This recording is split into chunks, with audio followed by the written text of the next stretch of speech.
नमस्कार दोस्तों, स्वागत है आपके अपने YouTube channel Shri BI inter college Peshara में। मैं उदयराज चौहान क्लास 10th का रसायन विज्ञान में तत्वों का वर्गीकरण बताने जा रहा हूं। तत्वों का वर्गीकरण का विकास, पहले हम देखेंगे तत्वों का वर्गीकरण विकास, धीरे धीरे कैसे विकास हुआ उसके बारे में जानेंगे। जब बहुत पहले तत्वों की जब बहुत कम तत्व थे, एक वैज्ञानिक थे प्राउड वैज्ञानिक ना, उन्होंने 1815 में यह बताएं कि सभी तत्व हाइड्रोजन से मिलकर बने होते हैं। उस समय की बात है जब परमाणु क्रमांक की खोज नहीं हुई थी, यानी किसी के यानी कोई भी परमाणु है उसके प्रोटॉनों की खोज नहीं हुई थी, तब की बात है। उन्होंने बताया कि सभी तत्व जैसे हाइड्रोजन, सभी तत्व क्या हाइड्रोजन से मिलकर बने होते हैं। इसका परमाणु भार कितना होता है? 1 होता है। पहले क्या था? पहले जब था परमाणु क्रमांक की खोज नहीं थी, हमें ज्ञात नहीं था। जैसे अभी कार्बन लिया जाए तो कार्बन में कितने हाइड्रोजन थे? 12 होते हैं ना। परमाणु भार कितने होते हैं? 12 होते हैं। तो ये 12 हाइड्रोजन से मिलकर क्या बना है? कार्बन बना है। ये 12 हाइड्रोजन मिलकर कार्बन बना है। इसी प्रकार अन्य जैसे नाइट्रोजन ले ले, नाइट्रोजन का कितना होता है? 14 होता है। तो ये 14 से मिलकर बने होते हैं। बाद में जब क्लोरीन की बात आई, क्लोरीन का परमाणु भार होता है 35.5 होता है। तो 35.5, तो इससे ज्ञात हो गया कि यानी जब 35 हाइड्रोजन, यह इस पर क्या 0.5 हो गया, यानी 0.5 का परमाणु भार का अंतर आ गया। तब उससे यह ज्ञात हुआ कि यह इनका नियम प्राउड का जो था, प्राउड जो वैज्ञानिक थे उनका ये नियम फेल हो गया। जब यह नियम फेल हो गया तो फिर उसके बाद कुछ वर्षों के बाद तत्वों के भौतिक गुण और रासायनिक गुणों के आधार पर बांटा गया। धातु और अधातु के आधार पर बांटा गया। अब धातु और अधातु,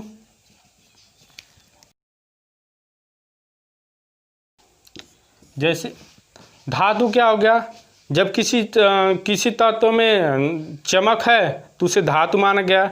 अगर किसी में चमक नहीं है तो उसे अधातु माना गया। जो विद्युत के क्या होते हैं? सुचालक, यानी ऊष्मा के सुचालक हैं, उसे धातु माना गया। जो कुचालक हैं उसे अधातु माना गया।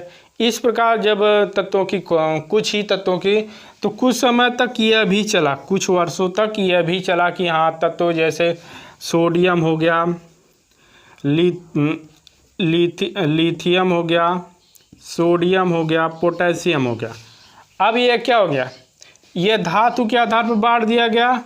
अब जैसे ऑक्सीजन, नाइट्रोजन, क्लोरीन, ये क्या है? अधातु है। इसके आधार पर बांटा गया। यह भी कुछ वर्षों तक जब और अधिक तत्वों की खोज होने लगी, तब यह भी नियम क्या हुआ? जब धातु अधातु के नियम पर बांटा गया तो भी फेल हो गया। फिर अब आगे चल के एक वैज्ञानिक आए, डोबे राइनर। 1829 में, किसी बुक में 1817 दिया है, किसी बुक में 1829 दिया गया है। यानी कई बुकों में देखा गया कि यह बुक में अंतर दे दिया गया, पर कुछ बुकों में 1829 दिया गया। 1829 में डोबे राइनर ने अपना एक त्रिक नियम दिए। त्रिक नियम में क्या दिए? अब चलते हैं आगे, देखते हैं त्रिक नियम, डोबे राइनर का त्रिक नियम होता क्या है। अब आगे देखते हैं डोबे राइनर का त्रिक नियम। यह 1829 में समान गुणों वाले 3 तत्वों को लेकर इन्होंने क्या बताया समान गुण वाले तीन तत्वों को उनके परमाणु भारों के बढ़ते हुए क्रम में रखा जाए और पहले और तीसरे का माध्य निकाले, मीन वैल्यू निकाले उनके परमाणु भारों का, तो बीच वाले तत्व के परमाणु भार के लगभग बराबर होता है। इन्होंने क्या बताया, समान गुण वाले तीन परमाणु को बढ़ते हुए क्रम में रखा जाए, पहले का परमाणु भार और तीसरे का परमाणु भार का औसत निकाला जाए, माध्य निकाला जाए, तो बीच वाले तत्व के परमाणु भार के लगभग बराबर होता है। जैसे हम देखते हैं, जैसे में या उदाहरण ले लेते हैं, जैसे हम लेते हैं क्या लेते हैं, लिथियम का परमाणु भार कितना होता है, 7। सोडियम का 23, पोटेशियम का 39। अब निकालते हैं, देखो हम क्या बताएं डिफिनीशन में, पहले और तीसरे का 7 + 39/2, तो कितना हो जाएगा, 46, 2 से काट देंगे 23 आ जाएगा। देखिए यह किसका आ गया, सोडियम का आ गया। देख ले, हम बताएं अभी डिफिनीशन में, समान गुण वाले तीन तत्व को परमाणु भारों के बढ़ते क्रम में रखा जाए, पहले का और तीसरे का माध्य निकाले, तो बीच वाले के परमाणु भार के बराबर होता है।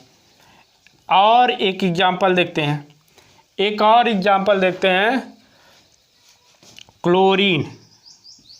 क्लोरीन का कितना होता है, 35.5।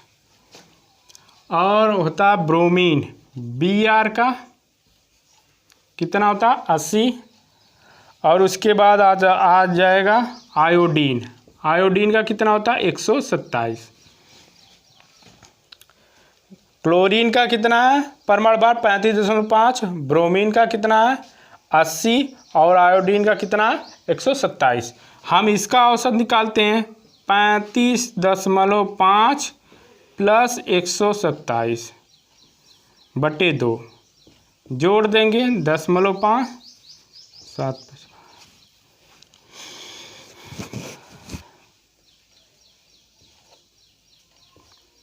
कितना आ गया, 162.5।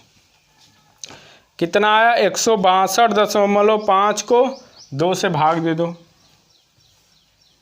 2 × 8 = 16, 2 × 1 = 2, 2 × 5। यानी ये लगभग, देखिए लगभग ब्रोमीन के बराबर है। यानी लगभग क्या है, ब्रोमीन के परमाणु भार के बराबर। यही बताया गया, समान गुण वाले तीन तत्वों को परमाणु भार के बढ़ते क्रम में रखा जाए, पहले और तीसरे तत्व का औसत निकाला जाए, तो लगभग बीच वाले तत्व के परमाणु भार के बराबर होता है। यही बताया गया।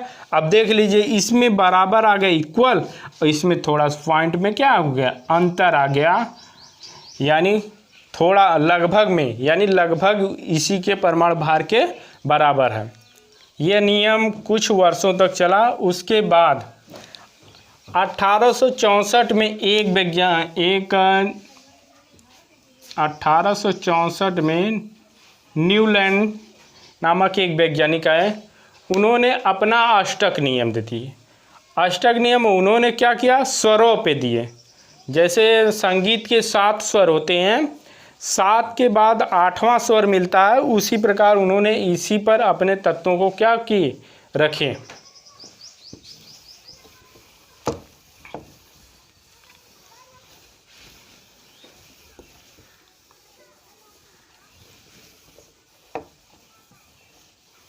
अगला नियम हम देखते हैं, न्यूलैंड का अष्टक नियम। न्यूलैंड ने 1864 में 1864 में तत्वों के वर्गीकरण में जो नियम दिए, उन्होंने उसी नियम को क्या किया, कहा गया न्यूलैंड का अष्टक नियम। न्यूलैंड ने क्या किया, तत्वों के परमाणु भारों के बढ़ते हुए क्रम में रखा। पहले डिफिनीशन देख लेते हैं। यदि तत्वों को उनके परमाणु भारों के बढ़ते क्रम में रखा जाए, प्रत्येक 8वां तत्व अपने पहले तत्व के गुणों से उसी प्रकार समान होता है जिस प्रकार संगीत में प्रथम स्वर 8वें स्वर के समान होता है। इसी से समझो, यानी तत्वों के परमाणु भारों के बढ़ते हुए क्रम में रखा जाए तो पहला तत्व और 8वां तत्व का गुण मिलता है उसी प्रकार जैसे संगीत के स्वर मिलते हैं। जैसे संगीत के स्वर लिखते हैं सा रे गा मा पा धी नी सा। जैसे संगीत का स्वर क्या होगा, सा रे गा मा पा धा नी सा, यानी 7वें के बाद क्या 8वां स्वर मिल रहा है। उसी प्रकार अगर तत्वों का लिखा जाए, जैसे लिथियम हो गया, बेरिलियम हो गया, boron, carbon, nitrogen, oxygen, fluorine, फिर आ जाएगा सोडियम। चलो देखते हैं। यह परमाणु भारों के बढ़ते क्रम में रखा गया। पहले यह देखिए धातु है, यह भी धातु है। यह धातु यानी इनके बढ़ते हुए क्रम में रखा गया। इसका गुण और इसका गुण सोडियम का, दोनों का गुण क्या होगा, समान होगा। यह भी धातु होगा तो यह भी धातु होगा। इसका जैसे यह क्या फ्लोरीन है, यहाँ पर क्या आ जाएगा क्लोरीन आ जाएगा। ये इसका यह अधातु है, ये दोनों क्या है अधातु। अष्टक नियम में यह बताया गया तत्वों यदि तत्वों के उनके परमाणु भारों के बढ़ते हुए क्रम में रखा जाए, पहला तत्व 8वें तत्व के गुण क्या होते समान होते हैं। ठीक उसी प्रकार जैसे संगीत के स्वर क्या होते पहले और 7वें स्वर मिलते हैं। हम एग्जाम्पल में देखें, जैसे हम स्वर लिख दिए सा रे गा मा पा धी नी सा, तो उसी प्रकार हम तत्व लिखें lithium, beryllium, boron, carbon, nitrogen, oxygen, fluorine. Fluorine के बाद 8वां तत्व क्या आ गया, सोडियम आ गया। यह नियम कुछ वर्षों तक चला। जब यह नियम क्या हुआ, जैसे जैसे तत्व अधिक खोज होने लगी, तब इनका नियम भी क्या हो गया, फेल हो गया। फिर इस एक वैज्ञानिक आए लोथर मेयर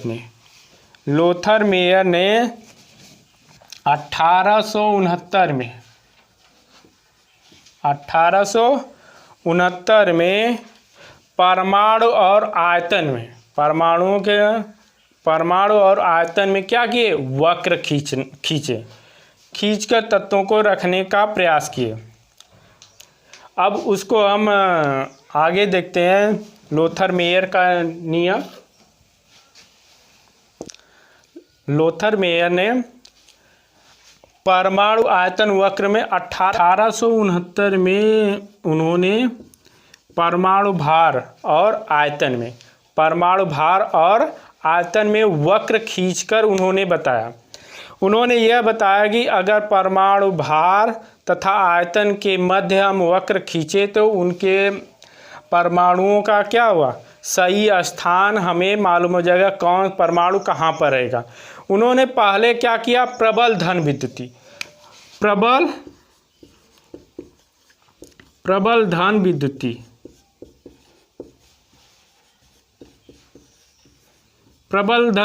में कौन कौन तत्व आते हैं, लिथियम, सोडियम, पोटेशियम, रूबियम, यानी ये सब तत्व किस में आते हैं? प्रबल धन विद्युतीय तत्व में है। तो इनका वक्र खींचा गया तो यह क्या हुआ? शिखर पे पाया गया। यानी वक्र में अगर वक्र हमें खींचें तो यह वक्र का क्या हुआ? वक्र का शिखर यही होगा। तो यानी ये सब तत्व क्या हुआ? सबसे ऊपरी सिरे पे पाया गया, यानी लोथर मेयर के अनुसार। फिर उसके बाद क्या? संक्रमण तत्व क्या किए? संक्रमण तत्व। संक्रमण तत्व में आ जाएंगे cobalt, nickel, cobalt, nickel, copper, ये सब क्या आ जाएंगे? संक्रमण तत्व आ जाएंगे। उसका पाया गया कि उसके मध्य में, यानी उसका जो है ये ग्राफ का मध्य बिंदु है, इस पर उसका हमारा ग्राफ मिला। फिर आगे प्रबल ऋण विद्युतीय, प्रबल ऋण विद्युतीय, यह किस में आता है? जैसे क्लोरीन हो गया, ब्रोमीन हो गया, आयोडीन। यानी यह इसका वक्र जब खींचा गया तो यह भी ऊपर वक्र क्या चढ़ते हुए भाग पर स्थित दिखाई दी।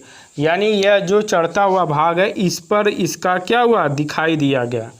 यानी लोथर मेयर ने इससे, इस ग्राफ से सभी परमाणुओं को जितने तत्व खोजा गया था उनका सभी को ग्राफिक मेथड से दिखाना चाहे। उसी प्रकार निष्क्रिय तत्वों का, यानी निष्क्रिय तत्वों का भी बाद में बताया गया, उस समय खोज नहीं हुई थी। उसके बाद यह जब इनका भी नियम क्या हुआ? फेल हो गया। अब आते हैं जो जिसको श्रेय जाता है तत्वों के वर्गीकरण में, सबसे अधिकतम श्रेय जाता है, आ गए मेंडलीफ। मेंडलीफ ने भी 1869 में, उसी सन में इन्होंने अपना नियम दिया था। अब उसी को हम देखेंगे 19वीं शताब्दी में। 19वीं शताब्दी में DI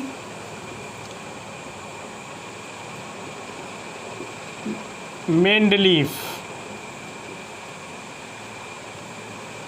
1869 में, देखो DI मेंडलीफ, इनका पूरा नाम था DI मेंडलीफ।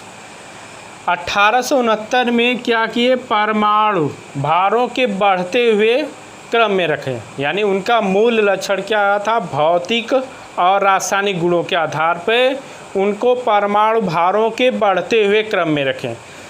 जैसे जिनका गुण समान गुणों वाले तत्व, समान वाले गुणों वाले तत्व एक समूह में, और असमान वाले गुणों वाले तत्व दूसरे समूह। जैसे जैसे उनके गुणों के क्या अंतर आते गए वैसे वैसे क्या हुए? उन्होंने रखते गए और कुछ स्थान भी खाली छोड़ते गए। जिस गुण वाले तत्व नहीं मिलते थे वहाँ पर क्या किए? मेंडलीफ ने स्थान छोड़ दिए। बाद में इन्होंने क्या हुआ? जैसे हाइड्रोजन को 2 स्थान पर रख दिए, पहले पर रख दिए और 7वें में भी रख दिए थे। यहाँ से लेते हैं lithium, beryllium, boron, carbon, nitrogen, oxygen, fluorine. फिर उन्होंने क्या किया? इसके आगे sodium, magnesium, aluminium, silicon, phosphorus, sulphur, chlorine, potassium. अब इन तत्वों को क्या किए? उन्होंने परमाणु भारों के बढ़ते क्रम में,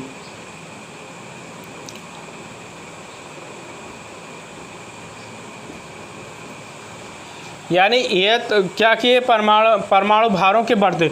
देखिए इन सब का गुण क्या होता है? एक समान होता है। इन्होंने जो ये तत्व रखे थे इनका गुण एक समान है, इनका एक समान है और इसका एक समान है। यानी इन तत्वों का गुण एक समान वाले गुण वाले तत्व एक साथ एक वर्ग में रखें। तत्वों के भौतिक तथा रासायनिक, तत्वों के भौतिक तथा रासायनिक गुणों के परमाणु भारों के बढ़ते हुए क्रम में रखा जाए तो उनका क्या होता है, आवर्ती फलन होता है। परमाणु भारों के आवर्ती फलन होता है, इसीलिए इन्हें क्या कहा गया, आवर्तिता। इन्हें क्या कहा गया, यह जो रखा गया उसी को क्या कहते हैं, आवर्तिता। मेंडलीव का एक बार फिर हम नियम सुन लेते हैं। आवर्त का नियम, किसी तत्व का भौतिक तथा रासायनिक गुण के परमाणु भारों के बढ़ते हुए क्रम में रखा जाए, परमाणु भारों के आवर्ती फलन होते हैं। यह उन्होंने क्या इस तत्व को रखा, मेंडलीव ने क्या किया, 8 वर्गों में बांट दिए थे। क्या 8 वर्गों में इन्होंने बांटा था, उसे क्या कहा गया, वर्ग कहा गया। जो खड़े कॉलम थे उन्हें 8 वर्गों में बांटा गया, उन्हें क्या कहा गया, वर्ग कहा गया। और 7 क्षैतिज कॉलमों में बांटा गया जिन्हें आवर्त कहा गया।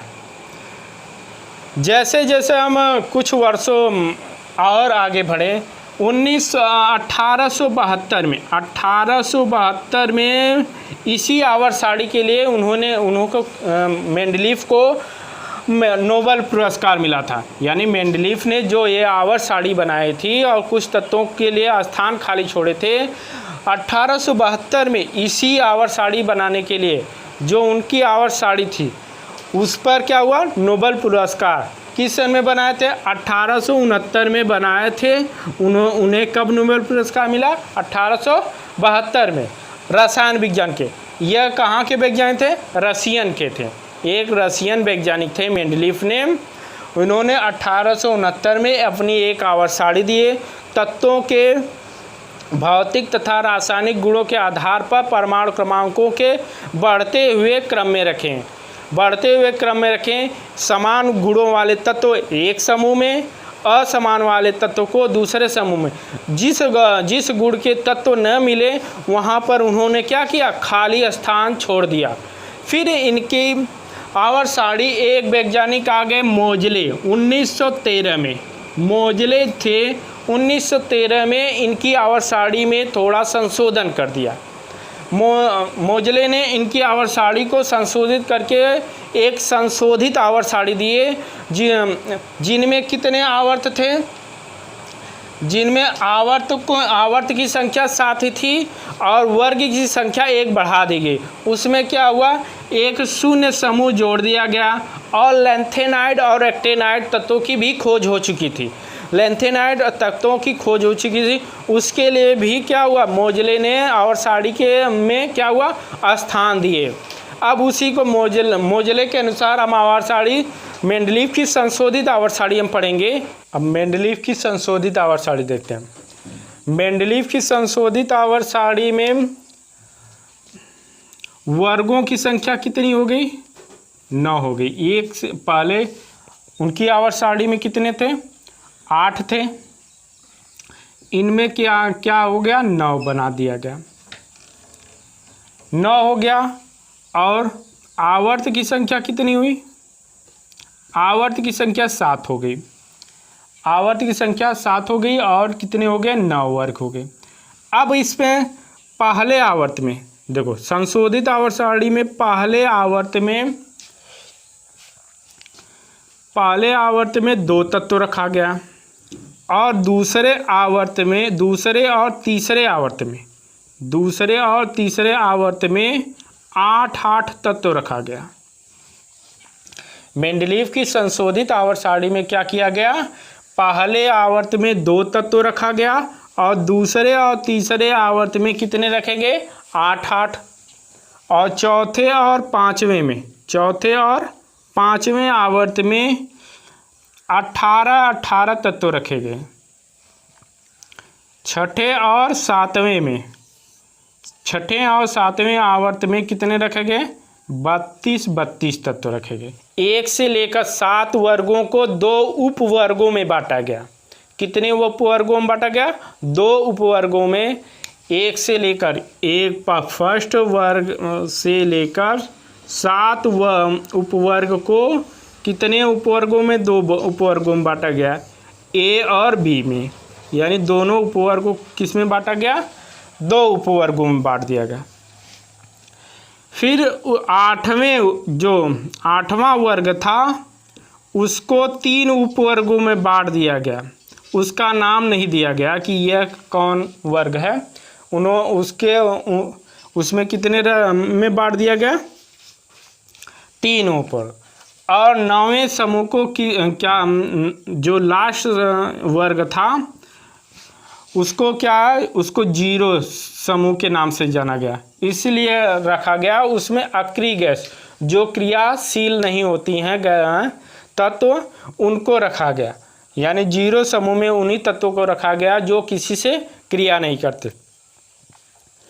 अब इसको देखते हैं। तो पहले क्या किया गया? उनके परमाणु भारों के, जैसे हम वर्ग में आवर्त में जैसे बाएं से दाएं जाते हैं, बाएं से दाएं जाने पर क्या हुआ? उनका परमाणु भार क्या होता? बढ़ता है। क्या होता? परमाणु भार क्या बढ़ता है। और ऊपर से नीचे जाने पर भी क्या होता है? परमाणु भार क्या होते हैं? बढ़ते हैं। परमाणु त्रिज्या ऊपर से नीचे जाने पर बढ़ती है और बाएं से दाएं जाने पर क्या होती है? घटती है। इसी प्रकार उन्होंने कई नियम दिए। पहले आवर्त के तत्वों को अति लघु आवर्त कहते हैं। दूसरे और तीसरे को लघु आवर्त कहते हैं। चौथे और पांचवें को दीर्घ आवर्त कहते हैं। और छठवें और सातवें आवर्त को अति दीर्घ आवर्त कहते हैं। अब इसके बाद आता है विकर्ण संबंध। विकर्ण संबंध होता क्या? दूसरे और तीसरे आवर्त के गुण, दूसरे और तीसरे आवर्त के गुण आपस में विकर्ण संबंध स्थापित करते हैं। दूसरे और तीसरे आवर्त के तत्व क्या होते हैं? आपस में विकर्ण संबंध स्थापित करते हैं। अब हम थोड़ा देख लेते हैं। फर्स्ट वर्ग में, पहले वर्ग में क्या रखा गया? फर्स्ट ए में जो था उसको सभी धातु रखे गए, जितने तत्व थे उनको धातु रखे गए। फर्स्ट बी में संक्रमण तत्व रखे गए। क्या रखे गए? जो फर्स्ट बी में, फर्स्ट में दो में बांटा गया, first A first B. First A में प्रबल धन विद्युतीय तत्व थे और बी में क्या है? संक्रमण तत्व थे। इसी प्रकार सेकेंड में ए बी में इसको भी बांटा गया और थर्ड को भी इसी प्रकार बांटा गया। ए और बी आवर्त, और फोर्थ को ए और बी में बांटा गया। सिक्स्थ को ए बी में बांटा गया। सेवंथ को भी 2 उपवर्गों में बांटा गया, ए और बी में। और 8वें को कितने में बताएं? 3 उपवर्गों में बांटा गया, इनका नाम नहीं दिया गया। और 9वें को क्या रखा गया? 0 समूह। क्या रखा गया? 0 समूह। यानी मेंडलीफ की संशोधित आवर्त सारणी इसी प्रकार बनाई गई। और कितने आवर्त से? 7 आवर्त थे। मेंडलीफ की आवर्त सारणी हो गई। अब इसके दोष नेक्स्ट वीडियो में हम पढ़ेंगे। धन्यवाद।